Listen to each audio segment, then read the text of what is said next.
Morning. It's good to see that we do have members that aren't sick this morning.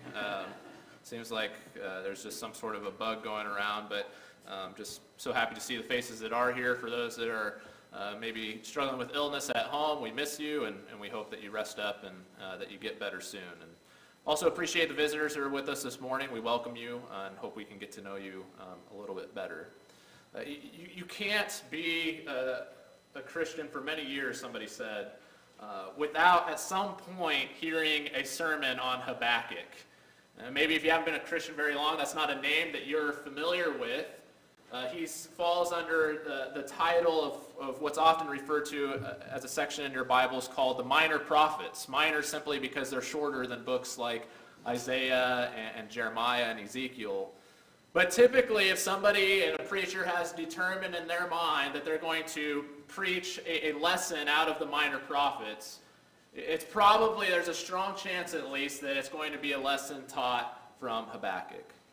That's because it's just such a powerful book, and it's one that has had serious positive consequences on the history of humanity since some of these famous words have been written down. Habakkuk has been called the grandfather of the Reformation by some. And that's because of some words in particular that he writes in Habakkuk chapter 2 and verse 4, where he writes that the righteous or the just shall live by faith. If you know anything about the Reformation that has taken place, starting about 500 years ago, then you know one of the key pivot points of that movement, the thing that sparked so many of these men to kind of depart from the Catholic tradition and to slowly kind of reform based off of what they're reading in the Bible, was this idea that we are saved through faith. We're saved by grace, working through faith. And that there's no amount of meritorious works that we can do that are going to earn us our salvation.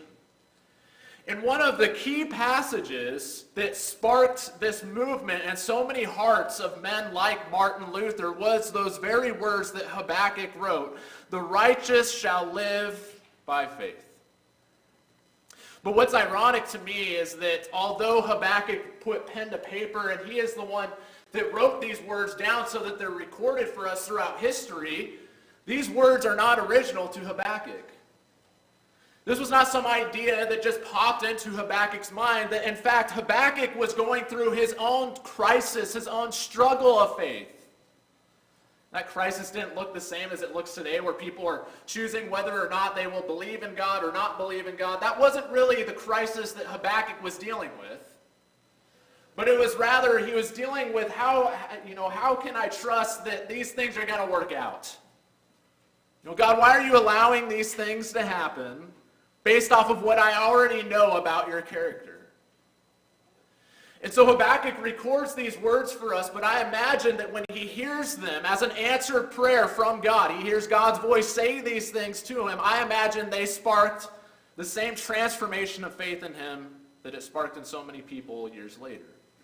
When he heard the words, "The righteous shall live by faith," among many other words that we'll talk about as well. The book of Habakkuk is a very interesting one because it's one that it's very short. You'll notice it's only about 3 chapters. It's only not about 3 chapters. It is 3 chapters. But as you read it, you'll recognize that the book starts off, he's in total despair. And yet at the same time, the book ends with some of the most resolved, most confident type of disposition and the greatest trust in God that we read perhaps throughout the whole Bible. And so my question as I read this book is, how did Habakkuk start here and end up here? And what you find as you read this story is that this was a prophet of God. That's the type of person that you would expect would have no questions about anything that's going on in the world because he is speaking for God, and yet he's a prophet of God, but he is wrestling with some serious questions himself. And what you see is that Habakkuk, although he is faithful towards God, he is going through his own journey, his own transformation of faith as we see it unfold in this conversation that he has with God throughout the book as it's been recorded for us. And so as we go through the lesson this morning, that's what I want us to take a look at. I want us to see what we can learn from Habakkuk, or how it is that he got from point A to point B, how he went from such despair to saying, yet my joy will be in the Lord. I will rejoice in the Lord no matter what happens in the future. How did he get from that point to the point that we read at the end of the book? And so there's kind of a few headings that I want us to consider the contents of this book under. The first is that we're going to consider the fact that Habakkuk's faith was a tested faith, but he also had a faith that sought answers. And finally, we're going to see that he had a strengthened or transformed faith as a result. Before we really get into that, though, you cannot appreciate what Habakkuk was feeling, what he was experiencing, unless you understand the world that he lived in and the world that he also lived through up to this point. It's probable that when you consider Habakkuk that he was most likely a contemporary of Jeremiah. If you read that book, you see all the things that Jeremiah went through, that his life as a prophet is so difficult that at one point he even prays to God. He's like, I wish that I was never born. That's how horrible the existence of Jeremiah was, as he was tasked by God to speak the word of God to a people that he already knew were not going to listen, but God said, you got to do it anyways. And he most likely experienced the reforms of Josiah.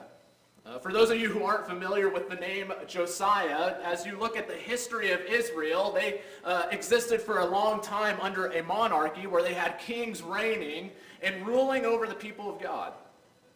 And they were tasked not just with ruling, but ruling in a way that was pleasing to God.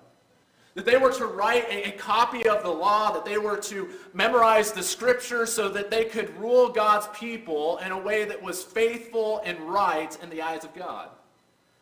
And what you read is just total disaster. There are so many kings that fell short of that ideal.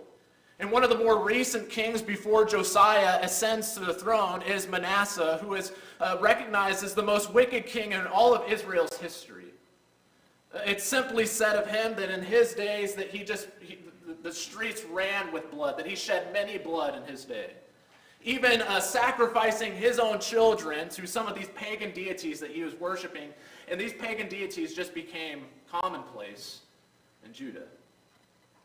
And all of a sudden, you have this little boy, Josiah, late in Israel's history as a monarchy, around the mid-600s BC. And he's 8 years old when he's put on the throne. He has wise people surrounding him that are instructing him in the ways of God. And here's the temple of God, and it's in total disarray and disorder. And when he's about 16 years old, they discover a copy of the law, a copy of Deuteronomy. And when it's read in his presence, this is how far removed they are from God's ways, that they've just completely forgotten these things, that the law was just buried underneath a bunch of rubble and disarray of the temple. And so when these words are read to Josiah, the reaction is weeping, lamenting over how far they have distanced themselves from God, over just how far off track the kingdom of God has gotten. And so Josiah, even though he reigns late in Israel's history before they're carried to captivity in Babylon, he is the sign of a new day. And he begins and becomes the first reformer in the history of God's people. He does what no king was able to do, where he finally takes down the high places.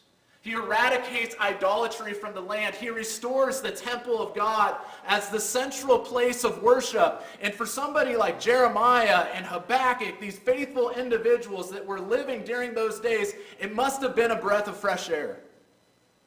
It was to them a dawn of a new day.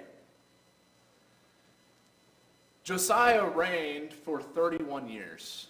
You say, that's a long time. But when you do the math and you realize that he started reigning when he was 8 years old, that means that he died around 39 or 40, which was premature. And the way that happens is Josiah one day decides to go out and fight against the Egyptian king, and in that battle he's struck by some humble archers. And he's carried out of the battle, and those wounds prove to be mortal. and he dies. You know, what would you already be thinking if you're Habakkuk, if you're Jeremiah, this man that was the sign of new hope, this man that was taking Judah and just totally 180-degree change, now all of a sudden that's just swept out from underneath you. To a lesser degree, our country has experienced similar things. When you look at the assassination of somebody like Abraham Lincoln and all the hope that people placed in him, that he's taking this country in a new direction, and he's assassinated. Or maybe something similar with JFK, right? Not that these men were great spiritual leaders, but people put a lot of hope in these men, and then overnight that hope was just taken from them as these men's lives were taken from them. And so already you can imagine the struggle that Habakkuk is having, or already though this feeling of disappointment is being compounded when Egypt begins reigning over them. And the Egyptian king, he places a puppet king on the throne in Judah, and it is a son of Josiah, and so you'd expect that he would reign something like Josiah, but actually the complete opposite of that happens. That he is as corrupt, or perhaps more corrupt, than any other king that reigned in Israel's history. In fact, of Manasseh, all it tells us is that much blood was shed in his days. We can probably assume that prophets were included in that. But it's only of Jehoiakim that we are specifically told in the book of Jeremiah, when it comes to kings reigning in Judah, where we're specifically told that he ordered and was successful in putting to death a prophet of God. In Jeremiah chapter 20, you read about this man Uriah, who all he is doing is prophesying the same things Jeremiah is prophesying. And he finds out about this plot to have him killed. He flees to Egypt, and Jehoiakim hunts him down, has him brought back, and has him put to death. These are the days that Habakkuk was living in. As he looks at his country, as he looks at the people in high places, and he sees something that is unrecognizable from what he reads in the Bible, unrecognizable from what Judah and Jerusalem is supposed to be. He reads about the character of his God, and then he looks at the character of the people around him, and it is so disjointed and so different and so out of line that it is something that is totally disheartening to Habakkuk. And so he is this righteous man watching the times change. And it's here that we read in Habakkuk 1 that his faith is tested. And he says, "O Lord, how long shall I cry for help, and you will not hear? Or cry to you violence, and you will not save? Why do you make me see iniquity? Why do you idly look at wrong? Destruction and violence are before me. Strife and contention arise. So the law is paralyzed, and justice never goes forth. For the wicked surround the righteous, and so justice goes forth perverted."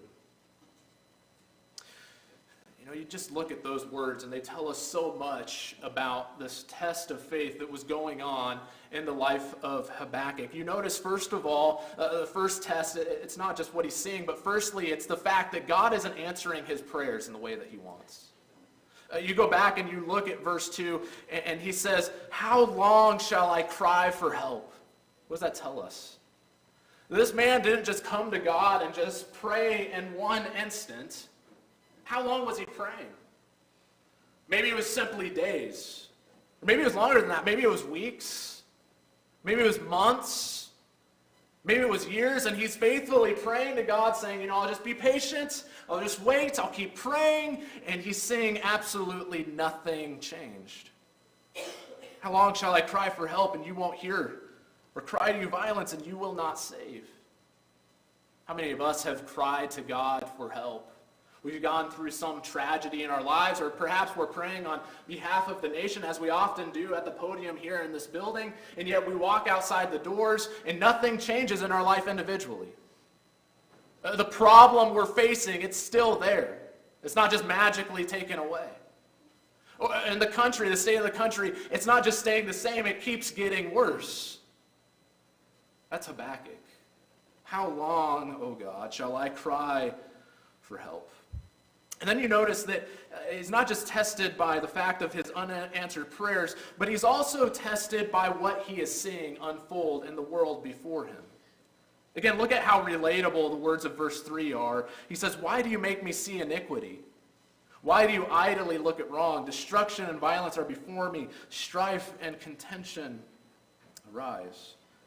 You notice the words that he uses there to describe the times that he's living in. He uses the word iniquity, wrong, destruction and violence, strife and contention. Can we relate to that? And one, frankly, can't help but think about what is going on currently in modern day Israel. As I'm sure many of you have seen and read different stories, and you've seen footage on YouTube or on the news. I've seen videos of guys parachuting in and civilians just running for their lives, or terrorists parachuting in and civilians running for their lives. I've seen a video of rockets being intercepted over the heads of people while they're at the airport, figuring out what on earth they're going to do. You read stories about innocent women and children being killed and raped, and there's a lot of fog going on as far as figuring out what's true and what's not. But man, we're forced to look at a lot of violence, a lot of iniquity. And especially in this day, where these things, we're able to witness them. We don't even have to be there and see them happening before us. We can witness these things from halfway around the world. And so anytime there's some dramatic act of violence, a shooting, a bombing, whatever it might be, an invasion of a country, you're able to see it and witness it digitally on your devices. So it's not hard to imagine why Habakkuk's saying things like, "Why do you make me see iniquity? Why do you idly look at wrong? Destruction and violence are before me. Strife and contention arise." And then we consider not only that, but the turmoil in our own country. I want you to see that Habakkuk, he's not just tested by what he sees, but actually something that is almost worse than what he sees is what he isn't seeing. And that's in verse 4, where he says, "The law is paralyzed, and justice never goes forth. The wicked surround the righteous, so justice goes forth perverted." Listen to those words again. He says, "The law is paralyzed, and justice never goes forth." Have you expressed a sentiment similar to that? Have you felt that way as you see some of the happenings in the world unfold and nothing is done to resolve those things or to address those things? You know, just the other day, I was eating at Chipotle, as one naturally does. It's a good restaurant. And I was sitting there eating my burrito or whatever it was, and all of a sudden I see a car frantically pull up and park in the parking lot. And this lady has this huge basket, this full basket of groceries that she has pushed out to the Chipotle parking lot. The parking lot that's behind it is the Walmart parking lot. Well, she pulled it, she pushed that thing probably about 200 or 300 yards away from Walmart. This car frantically pulls up. Another middle-aged lady gets out, and they are frantically piling groceries into the trunk of the vehicle. And what do you think they were doing? They're stealing, right? And this lady, this other lady that was in the restaurant with me, she comes up to me, she kneels down, and she says, "Can you see the license plate?" And my eyes are so bad, I really couldn't see the license plate. But she was just mortified by what she was seeing. I've seen these things. This isn't the first time I've seen something like this. And I'd be ashamed of the fact that I said this if it weren't for the fact that it's true. I said, even if you got the license plate and you reported it, nothing would happen. Because I've seen that. I've worked in stores. And how many of us have been to, I forget, I want to call it Ralph's. That's California. What's our store called here, the Kroger store? Wow, I'm blanking on it. Dillon's, thank you, Dillon's. I've been there numerous times at the one just off of Woodlawn, and you see people that they'll go down one aisle, and they'll grab something, and then they'll just walk past all the check stands, all the self-checkout, and they'll just walk right out the door, and the employees look at each other, and they just kind of throw up their arms, nothing you can do. I mean, that's just a small scale. We see justice is never carried out, nothing is ever done, crime is never punished, and so we shouldn't be surprised that we see that just kind of happening and snowballing more and more and more and more, because it's not just on the local level, but it's in the highest places of government where we're seeing what can only be described, and as many have described, as a two-tier justice system. That if you're friends with the right people or if you're in the right party, then you can basically almost do whatever you want.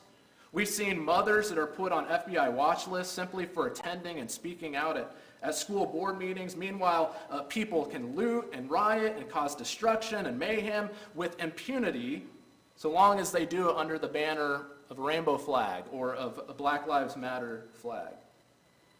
You know, one thing that kind of slid under the radar, because it happened during 2020, but this is called Measure 110, and it took place in Oregon, and this is just a sign of things to come in major cities. Just think of Portland as being ahead of the curve, and everybody else will slowly catch up over time. This is called Measure 110, and they characterize it as drug decriminalization. Those who voted for it thought of it as being a form of drug reform. And it passed with a margin of 17%, and what it actually does is it legalizes the use and the carry of drugs, and user amounts they call it, of drugs such as, not just marijuana, but heroin, methamphetamine, fentanyl, cocaine. These are things that are looked at now in Portland. Literally, this is not dramatic. I'm not overblowing this. It's like jaywalking. These are no longer considered federal crimes within Portland legal limits. And I found it interesting, The Atlantic wrote on the results of this, now 3 years later. They wrote this article back in July, and I'm so shocked to read that they said, early results of this reform effort, the first of its kind in any state, are now coming into view, and so far they are not encouraging. State leaders have acknowledged faults with policies implementation and enforcement measures, and Oregon's drug problems have not improved. Really? You legalize drugs and the drug problem doesn't improve. Last year, the state experienced one of the sharpest rises in overdose deaths in the nation and had one of the highest percentages of adults with substance use disorder. During one 2-week period last month, 3 children under the age of 4 overdosed in Portland after ingesting fentanyl. The law is paralyzed. Justice never goes forth. The wicked surround the righteous, and so justice goes forth perverted. And look at that, 4-year-olds. I mean, people are being murdered through legislation. That's what's going on here. And it can be easy to look at this through the same lens through which Habakkuk viewed his own times and just become severely discouraged. To ask God, where are you in all this? But that's where Habakkuk stands out, because Habakkuk, although he had his faith tested, this is really the main point of this sermon, Habakkuk had faith that sought answers. And you'll notice that he asked a series of questions, and I'm very specific in how I phrase this point, that he wasn't just asking questions, but Habakkuk was seeking answers. Because what's undergirding all of this, as you look at his first question that he asks in verse 2 through 4, is essentially the inaction, or what appears to be the inaction of God, isn't it? I mean, his prayers aren't being answered, justice is being perverted, the law is paralyzed, he's seeing nothing but violence and corruption constantly, but really what's undergirding all of those things he's recognizing is what is, in his eyes, what he perceives to be as the inaction of God. And I want you to notice something, that when he asks these things, we might say, well, his faith was faltering, but actually I think that him asking these questions stem from the very fact that he has great faith in God. Because it's what he knows about God that's sparking all of these questions in his mind. It's the fact that he knows God hears his prayers every time he offers them, but it's the fact that God doesn't answer, right? It's the fact that he knows he hears, but God doesn't answer. It's the fact that he knows God can save that makes the seeming lack of salvation so disheartening.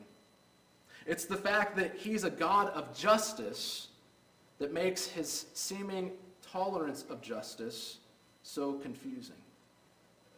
Again, what's undergirding all of these difficult circumstances as Habakkuk looks at them is the seeming inaction of God. And then there's questions that come with that when we perceive God as being inactive.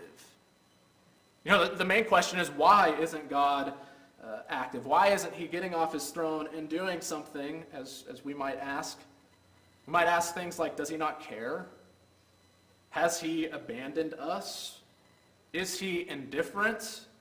Is he done with us? We say, surely if he cared, he would save. If he was with us, he would act. He would protect us from this. He would prevent this from happening. You know, and so Habakkuk is essentially asking, what's the deal? And if you're Habakkuk, you're not going to be too encouraged by what God says next. You know, as you read this story, a lot of people imagine the Bible as being full of just, flowers and dandelions. And you'd expect God to respond to all of Habakkuk's questions and concerns by maybe saying something like, there, good days are just around the corner, Habakkuk. And yet, that isn't what God says. In fact, he says almost the exact opposite of that. Notice in verse 5 of Habakkuk 1, he says, look among the nations and see, wonder and be astounded. For I'm doing a work in your days that you would not believe if told. For behold, I'm raising up the Chaldeans, that is the Babylonians, that bitter and hasty nation, who march through the breadth of the earth to seize dwellings not their own. They are dreaded and fearsome. Their justice and dignity go forth from themselves. Their horses are swifter than leopards, more fierce than the evening wolves. Their horsemen press proudly on. The horsemen come from afar. They fly like an eagle swift to devour. They all come for violence. All their faces forward. They gather captives like sand. At kings they scoff, and at rulers they laugh. They laugh at every fortress. For they pile up earth and take it. Then they sweep by like the wind and go on. Guilty men whose own might is their God. Essentially, the way that God responds to Habakkuk is by saying, you think that what you're experiencing right now is bad. He's saying things are about to get much worse in Jerusalem. This powerful nation of Babylon that is on the rise in Habakkuk's day, not yet perhaps the world power, but certainly people are starting to see the writing on the wall. As he sees them taking down nation from afar and devouring people, God says that nation is coming for you. And that's why God says, I'm doing a work in your days that you would not believe if told. He's going to use the most wicked nation, most violent, bloodthirsty scoundrels of the earth, and he's going to use them to essentially judge Judah. And God's right. Habakkuk responds by saying, how could you do this? Maybe a close illustration, and I hope this isn't inappropriate, but I don't think it's a stretch. I think this would be tantamount in order for us to relate to this. It would be like if we were complaining about the corruption in our country, praying to God to do something about it, and God says, okay, here's what I'm going to do. I'm going to raise up ISIS. I'm going to send them in, and they're going to be the solution to this problem. You'd be saying, what? You can't use them. They're wicked. They're violent. They're more wicked than the corruption that we're facing in this country. How can you use a people so wicked to judge a people more righteous than they? And not only that, but what about us innocent people that are being swept up in this? I don't want you to misunderstand what I'm saying. I'm not taking the words of Habakkuk and applying them to our current situation in life. I'm just trying to paint a picture of how dark this picture is as it's being described and told to Habakkuk. And as you can imagine, he has the same reaction that we would in that situation. He's dumbfounded. He's struggling to wrap his mind around it. And so Habakkuk's second question is essentially that. How can you use such a wicked people to judge Judah? Are you going to keep letting these people, take all these people captive and keep killing and not do anything about it? And that brings up another question that you and I struggle with, which is, why do the wicked prosper? Why is it that you have people that are trying to do the right thing, that are trying to follow God, and yet we see it in our own country, we see it afar, that for some reason the wicked are being successful? And in our eyes, it's like, are they being rewarded for their wickedness? And what I want you to see is that even a prophet of God is asking similar questions, like the ones that we so often ask in our day, and God's response to him is simply this in Habakkuk 2 and verse 4. That's where he says that the just will live by faith. And what he goes on to say essentially from there is that don't worry, the Babylonians will also be judged eventually. That I'm going to save you through this long process of judgment. It's going to take time, but eventually we're going to get there. And what Habakkuk needed to know simply was this, that the just, the righteous, shall live by faith. And he goes on and pronounces a series of woes against Babylon for the judgment that is eventually going to fall upon them. So what you have here is a similar idea to what you find in Isaiah 10 and verse 5, where at one point God uses Assyria to judge Israel. He says, woe to Assyria. And he calls them the rod of my anger. The staff in their hands is my fury. And what you learn about God is that God doesn't just have control over good people. He doesn't just have control over people that are obeying him, but he even exercises control over the wicked. People that you and I look at and we say, those are rogue agents, they're rebelling against God and they're successful in it. God says, no, I am controlling them. That they are the rod of my anger in the case of Israel, and that God was using them to carry out a very specific plan that he had for Israel, to refine them through this fiery trial so that when they come back out of Babylon, which they eventually do, they're not dealing with that corruption anymore, with that idolatry. And you don't see those things being a problem in the New Testament. What I really want you to see, though, is what Habakkuk did right in all of this. You'll notice as you read through the book, what this is it's a question and response from God. And so what Habakkuk is doing is he is conflicted with these emotions, and he's seeing what he sees, and it's the things that he doesn't see, and it's the unanswered prayer. And what he does, rather than talking about God, rather than going just to Jeremiah or some other prophet in his day and saying, hey, can I bounce some things off of you? What do you think about this? And laying all these questions to them, what does Habakkuk do? He takes all these questions and he lays them before God. And he wrestles with God in them. He doesn't talk about God, but he talks to God. And that is really important because what you often see is one of two extremes when it comes to the questions that people have surrounding God. You have atheists. In fact, I was just looking today. The video popped up. I don't know, it must be tracking me or something, knowing that I'm preaching on the sermon. You know how phones get into our brains or something. But Neil deGrasse Tyson, famous physicist, was making the point that, science and God don't belong together, and that the reason he doesn't believe in God is because he looks around at all the bad things that are happening on the earth, and he's always been told that God is all powerful and that he's all good, and he says, well, he looks at the earth and he says it's got to be one or the other. Either he's not all powerful or he's not all good. And he just leaves it at that, right? That's the objection to God.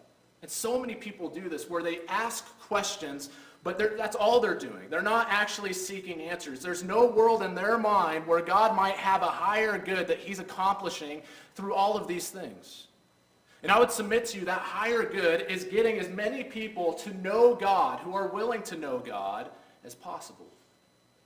Sometimes that takes different things happening in life. That takes different disasters taking place in life in order to bring people to a point where they are humble enough to know God. But so many people, they just ask questions without actually seeking answers, thinking that there is no answer to it. While at the other end of the spectrum, what you have so often is actually in the church, where people have all these questions, but they're afraid to ask them. Or they condemn people when they do ask them, and so what happens is they just sweep all these questions under the rug and they say, well, you really shouldn't ask that because that's a sign of a lack of faith. And you know what that attitude is essentially saying? Really what that attitude is, it's a lack of faith. Because what it's saying, what the heart betrays, is that you're essentially saying that if I turn over too many stones here, if I ask too many questions, I'm going to find that there aren't answers. I'm going to find that I've poked holes in my faith. I'm going to find that God and the Bible and the resurrection of Jesus don't hold up to scrutiny. And so how I'm going to deal with it is I'm just not going to ask any questions. You see, Habakkuk, he asked these questions, but he had the faith to also seek answers. He knew God was real, and you'll notice reading this book, at no point is walking away from God an option. He had a faith to ask the tough questions, to put them before God, knowing that there are answers to them. Even if he's not given all the answers, he knows that there's answers out there, and he's just frustrated that he doesn't know them. And so one verse that stands out to me is in Habakkuk 2 and verse 1, where after he asks his second question, he says, I will take my stand at my watchpost and station myself on the tower, and I will look out to see what he will say to me, what I will answer concerning my complaint. Understand, Habakkuk isn't walking away from God. Habakkuk is determined to seek answers from God. And it's precisely because he was willing to ask those tough questions and do so through prayer and through seeking God. It's precisely because of that that Habakkuk winds up with a strengthened faith. This is such a powerful book that shows us how to go from maybe a doubting faith to a stronger faith, and the answer is simpler than maybe what you want to hear. But have you prayed to God about it? Have you asked God to give you stronger faith? Have you asked God the questions that you ask your parents, or that you're asking your siblings, or that you're asking other people, or that you're asking Google? Have you taken those questions and asked God? Because we see, and what we find in the story of Habakkuk is that God is willing to take those questions, and in this case, he was willing to give Habakkuk the answers he was searching for. If not giving him all the answers, he gave him some answers that left him with a stronger faith. And I think a testament of that stronger faith is the last words of Habakkuk. He says, though the fig tree should never blossom, nor fruit be on the vines, the produce of the olive fail, and the fields yield no food, the flock be cut off from the fold, and there be no herd in the stalls, yet I will rejoice in the Lord. I will take joy in the God of my salvation. God, the Lord, is my strength. He makes my feet like the deer's. He makes me tread on my high places. To the choir master with stringed instruments. You notice this is a very different Habakkuk than what you read in those first few verses, isn't it? And I would suggest that there's a few ways and things that Habakkuk learned in these conversations with God that we would do wise to adopt ourselves, and we'll find ourselves having stronger faith if we take them to heart. But I want you to notice or consider the fact that as we look at Habakkuk, number one, he learned that God cannot be judged by what one is currently experiencing. That what God has planned is bigger than any person's life in this room. And the outcome of that plan might be experienced, a generation, 2 or 3 generations later. Such was the case with Habakkuk. Historically, if he was prophesying when we think he did, he just saw things get darker and darker, and he never experienced the return from Babylon to Jerusalem. He never experienced that. But that did, in fact, happen, and that was, in fact, what God was doing. And historically, what happens because Babylon comes and takes the people of Israel captive, while many return to Jerusalem, there's many that were dispersed throughout the known world. And when you get to your New Testament, you find what are the people that Paul is most successful with as he takes the gospel to the Gentile world. It wasn't the people that were born Jewish. And in fact, it wasn't even the pagans. When they saw Paul do miracles, they're saying, oh, it's Zeus and Hermes. The people that they had the most successful and the most success with were the people that were proselytized. The Gentiles that were taught the word of God from the people that had been dispersed out of their kingdom. And it's like it just rolled out this red carpet for Paul and others to preach the gospel to the Gentile world. Habakkuk couldn't have foreseen that. Habakkuk didn't anticipate that. Habakkuk 2 in verse 14 says, and has God saying, the earth will be filled with the knowledge of the glory of the Lord as the waters cover the sea. And what's the most common religion today? What's the movement that has covered the world like the seas cover the world? Is it not Christianity? Is not the world glorifying God? Does not the world know God, or has at least had an opportunity put in their face to know God? And so you cannot judge God or judge what he is doing based off of what one is currently experiencing in our tiny little twinkle of time on this earth. Secondly, he learned to expect God to do the unexpected. For Habakkuk, what he was doing and what God revealed to him made absolutely no sense in Habakkuk's mind. But what is it that Isaiah says of God? And God says through Isaiah that my ways are higher than your ways. My thoughts are higher than your thoughts. As the heaven is as far away from the earth, that's how much higher God's thoughts are than our thoughts. How many times have you punished a child, or you've made a certain decision as a parent, and your kid is just like, that doesn't make any sense? And you're like, yeah, you're a kid. It'll make sense when you're older. Like, I'm on a higher intellectual field than you. That's just the facts, right? The parents know more about life, and they know better than their kids. And because of that, how often is a kid questioning mom and dad? It's the same thing as we put these questions before God. He is at an infinitely higher intellectual plane than we are. And so we should expect that he will do things that we don't expect in ways that we don't expect. Thirdly, Habakkuk learned not to trust God and make his faith in God dependent upon circumstances. His faith in God became just dependent on God himself and who he was and what his character is, knowing that he is sovereign. Isn't that what ultimately gets through in this verse? If you're a Hebrew and you're reading what Habakkuk says here, he's saying in ascending order, he's describing a situation where things are getting worse and worse and worse. You know, in Israel, if you didn't have figs, that was just like a luxury. That was like a treat, no big deal, right? But, okay, you don't get that treat. He says, though the fig tree should not blossom. If the fruit on the vines dries up, you know, the wine was the staple drink of Israel. And so really, you know, yeah, that would be an inconvenience, but you can live without wine. But when you start talking about the produce of the olive and the field yields, that's your economy. That's the things that you're selling. Those are things that your livestock is living off of. And then when you look at the flock being cut off, these are the things that you use as farming instruments, and these are things that you're relying upon as protein and as the main staple of your diet. And he says, though the flock be cut off from the fold, there be no herd in the stalls. What Habakkuk is describing and what he's imagining and what probably happened was the absolute worst case scenario. Economically, from a luxury standpoint, from a comfort standpoint, everything just descending into chaos. And yet, what is it that Habakkuk says? Yet, I will rejoice in the Lord. I will take joy in the God of my salvation.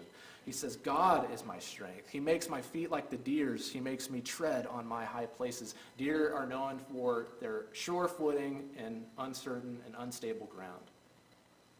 He's saying, even if God takes me through these precarious times, God's going to be my strength. He's going to make my feet sure. He's going to make my feet stable. I think that's really probably the most important point, that his faith was no longer dependent upon circumstances. You know, we have to maintain a hopeful and joyful disposition as God's people. We have to work and to long for that. We have to maintain our faith, but what I'm concerned about is so many people have a faith kind of like what the patriarch Jacob had towards the beginning of his faith journey, where he has this God encounter in Genesis 28, and what is it that Jacob said after having this dream about God? He makes this barter with God. And he says, if God, if you bring me through the land, if you give me bread, if you clothe me and deliver me safely, then I will make you my God. At the beginning of Jacob's faith, it was circumstantial. And maybe Habakkuk's to an extent was as well, but by the time you get to the end of Habakkuk, his faith isn't an if God does such and such type of a faith. His faith becomes even if. And even if faith, and even though faith, Even if the worst thing happens, I am going to keep trusting in God. And that is a faith that saves, by the way. If you had any other position, if your faith was just based on good circumstances in Israel, guess what would happen to you? You would not live. It was those who trusted God even when they saw the Babylonians coming and did what Jeremiah said and submitted to it and went to a land that wasn't their own and lived as exiles for 70 years. It was those that submitted to the plan of God and kept serving God even when the times got the darkest. Those are the ones that were saved. Wasn't the case with other people that gave up before that. He says the righteous will live by faith. And so you compare that to Jacob, but you also compare that to Jesus. Did Jesus have an if God trust, or did he have an even if trust in the Father? You can't help but think of him in the Garden of Gethsemane, where he says, "Let this cup pass from me," but what is it that Jesus eventually says? Nevertheless, even if this must happen, your will be done. I will trust you. You know, we skipped over this, but in Habakkuk 3, he is renewing his faith by reflecting on the past works of God. And he reflects on the Exodus, he reflects on God descending on Mount Sinai, and he's basically saying, revive it. God, do it again in the future. And he prays that in faith. And I think that Habakkuk just could not have imagined that God's greatest act was still yet to be. And that is the resurrection of Jesus. I think there's a tremendous lesson there for us. In 1 John 5, verse 4 through 5, he says, "Everyone who's been born of God overcomes the world, and this is the victory that has overcome the world, our faith." Who is it that overcomes the world except the one who believes that Jesus is the Son of God? You know, in a moment we're going to sing Night and Ebb and Pinion. Anybody know what that means? I've looked it up before, and I learned what it meant, and then last night I was like, I got to look up what that means again. I don't know what that means. We don't talk like that. What that means is poetic language to describe wings of darkness. It's describing Jesus in the Garden of Gethsemane. And the first words are, night of ebb and pinion, brooded o'er the veil. And what's that is describing is Jesus in the garden praying, and it was like this wings of darkness was hovering over him. And I think about that, and I think about how we remember that dark act, the darkest act in human history when Jesus was killed on the cross. That's what we're about to remember. But what is it that gives that memorial significance? Why is it that we come here and we remember Christ crucified every single Sunday? Is it not true that that sacrifice means nothing if that moment of darkness was not followed by the greatest, most powerful display of God's power in human history? And so we take these emblems and we remember that dark moment in time, but at the same time, our minds can't help but be drawn to the greatest act and display of power that God has ever shown mankind. And that darkness and that light are brought together in this one memorial that we take. That Jesus, even as the wings of darkness were hovering over him, he said, "Nevertheless, not my will, but yours be done." That's the kind of faith that we need to have in God. Not a if God faith, but an even if faith. Let's go to God in prayer.